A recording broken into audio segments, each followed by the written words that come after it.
Et si toutes les rencontres et les expériences étaient prétextes à grandir, à évoluer, à contribuer aussi?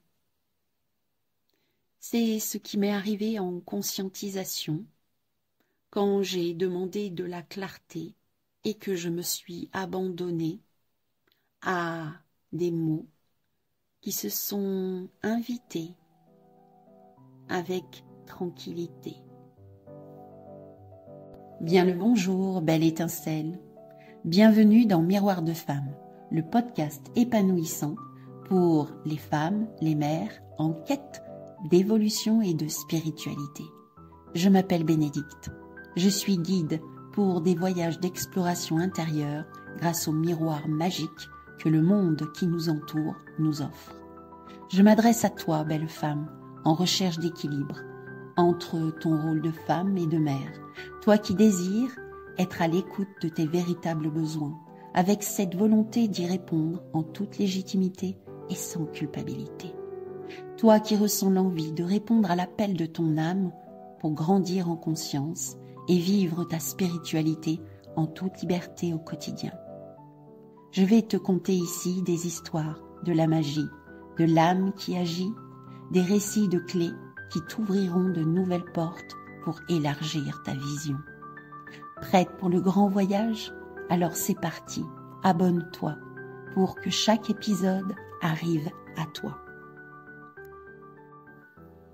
Dans cet épisode 9, Clé des révélations, je vais partager avec toi un texte qui s'est invité alors que j'avais besoin de clarté face à une relation qui était rentrée dans ma vie. Je ressentais beaucoup de doutes vis-à-vis de cette personne, je ressentais de la crispation, je sentais remonter de la rancœur. Tout cela me montrait avec évidence que je me laissais embarquer dans mon mental, que je me fondais complètement dans le personnage de cette femme qui a encore des soubresauts d'attachement affectif, dont l'attente crée la dépendance. Bien heureusement, coutumière du fait par le passé, j'ai reconnu les signes. Alors merci à mon passé pour les enseignements qu'il m'a apportés.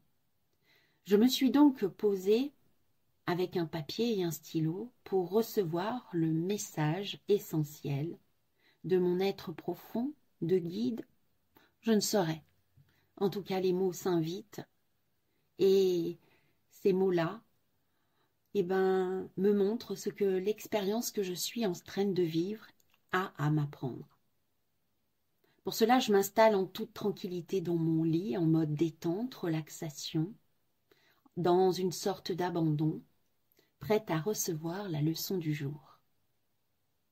Dans ce type d'écriture, oui, je le répète, il y a un abandon total aux mots qui s'invitent.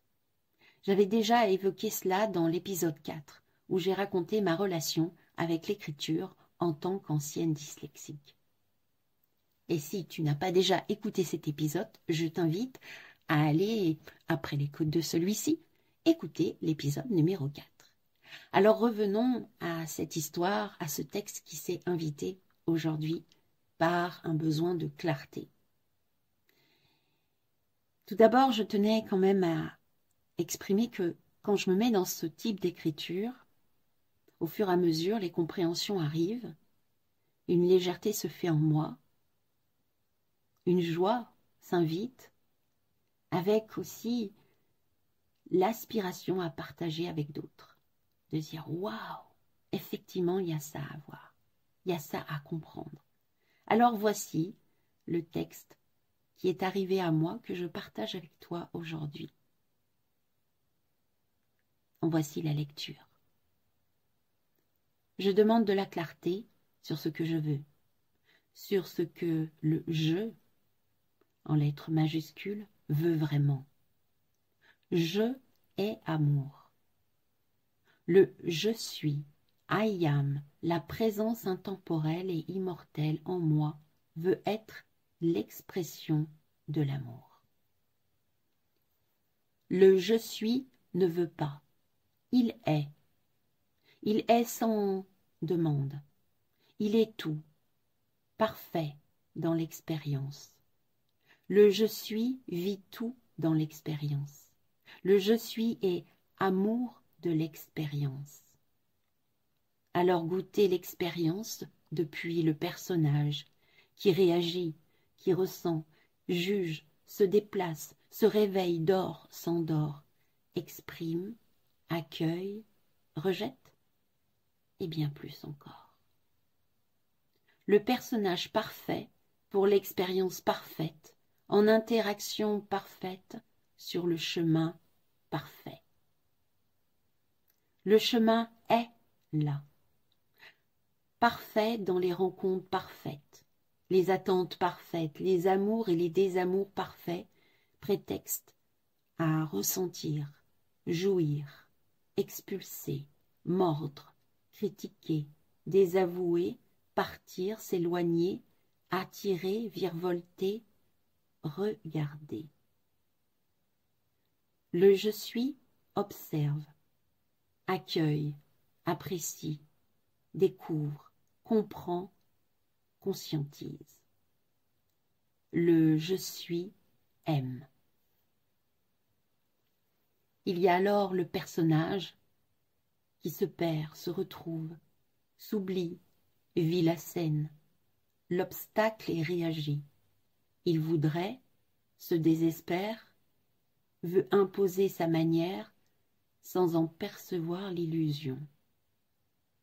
Le personnage est au service, soit en conscience, soit perdu dans l'illusion, dans l'amnésie personnelle et aussi collective. Et puis un jour peut arriver au personnage le souvenir qu'il est là pour servir, pour être au service du plus grand, pour lui et aussi pour les autres. Ce rappel peut le révolter, le désespérer, l'humilier, le désenchanter ou le réjouir, le sublimer, l'honorer, le valoriser, l'apaiser. Là est son libre arbitre. Là se trouve son choix face à la vie. Là il fait le choix de la voie. Ce choix semble cependant encore illusoire, car il est en interdépendance avec l'autre, les autres, la société, l'humanité, la conjoncture, les astres, les mathématiques et, bien entendu, surtout, le plan divin. Ce plan divin qui est là pour l'expansion de la conscience, auquel le personnage contribue grâce à son incarnation. On peut voir l'humanité comme un corps, le personnage étant une de ces cellules qui fait partie d'un ensemble qui évolue en permanence pour la grande évolution. Vouloir faire partie de ce grand jeu illusoire des interactions pour contribuer, devenant ainsi le sens de sa vie. Alors aimer, juste aimer, et voir la vie qui se vit à travers soi, avec abandon à ce qui est, avec gratitude. Et remercier. Alors accepter ce qui se vit en soi, avec ce qui se présente grâce à l'extérieur, sans s'attacher au jugement qui peut arriver. Goûter ce qui se vit en soi comme une saveur, un plat qui est proposé de goûter, de déguster, pour y reconnaître les ingrédients, les identifier avec acceptation, accueil, et laisser émerger l'amour en grandes lettres majuscules pour l'expérience vécue qui arrive pour grandir dans la connaissance de soi, le grand soi. Tout est fait pour découvrir sa propre richesse intérieure, qui comprend tout, absolument tout. Quand le personnage arrive à la réalisation de cela, alors l'union est là. La connaissance est mise en lumière. L'amour pour la vie est. Alors, comme de l'or, le personnage comprend son rôle primordial. Tout est à sa place de manière parfaite. Et quand la conscience est à point, la demande de voir se fait, alors il est possible d'y voir l'amour qui se présente. Vivre l'amour de l'expérience qui se propose. Il est alors possible de voir l'amour dans la magie de l'âme agie du quotidien, le merveilleux dans l'or, comme de l'or ordinaire, et vivre l'extase dans le petit geste. C'est l'accord qui est accordé. Depuis cet espace, il est alors possible de vivre la musique de l'or ordinaire dans la grâce. La bonté est alors une évidence, la vie qui danse. La gratitude s'invite pour aromatiser notre vie. La confiance revient, la paix s'installe, l'amour se révèle, la joie grandit, la félicité illumine. Alors, le conseil, se laisser porter par la perfection de l'expérience qui se présente ici et maintenant, abandonner l'attente et grandir dans la confiance. Merci, merci, merci. Voici donc le texte qui s'est invité à moi. Je n'ai pas cherché à formuler les phrases. Il y a peut-être eu quelques petites corrections, mais rien de plus. Le texte est arrivé ainsi, et au fil des mots, au fil des phrases, une sérénité est venue à moi. J'ai compris s'il y avait besoin d'être vécu, et la joie, la gratitude étaient là. Une sorte de grâce. Comment as-tu vécu l'écoute de ce texte?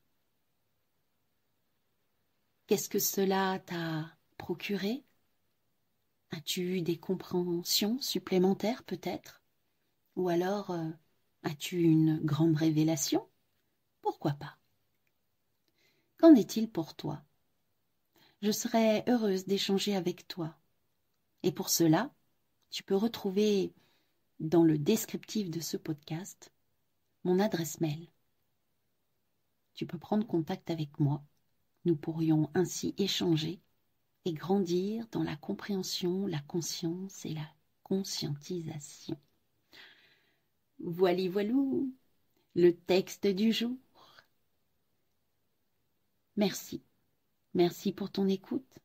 Merci pour ta présence, pour toi, pour les autres, ici et maintenant. Si tu as envie d'être accompagné pour grandir dans cette conscience, si tu as besoin de soutien pour ton évolution et ta quête spirituelle, qui est une quête de découverte intérieure, je peux être ta guide, telle une guide de haute montagne qui a exploré le paysage intérieur, qui connaît les signes, qui observe, qui connaît les creux, les bosses, les ombres et la lumière, le couple intérieur aussi, l'enfant intérieur, l'adulte. Qu'en est-il pour toi? Au plaisir d'échanger avec toi. Tu peux aussi trouver le lien dans le descriptif de mon profil Facebook. Tu pourras de là aller sur Messenger pour prendre contact avec moi. Si cet épisode t'a plu, je t'invite à le partager. Et si ce n'est déjà fait, je t'invite à t'abonner pour que les prochains épisodes viennent à toi. Je te donne rendez-vous la semaine prochaine pour l'épisode numéro 10, qui sera un épisode clé des faits, avec une interview d'une femme qui viendra raconter son évolution, ses compréhensions. C'est aussi en écoutant des témoignages que l'on arrive à mieux se comprendre, à évoluer et à avoir aussi des conscientisations. Je te souhaite une belle journée, une belle soirée et te dis à bientôt. Au revoir.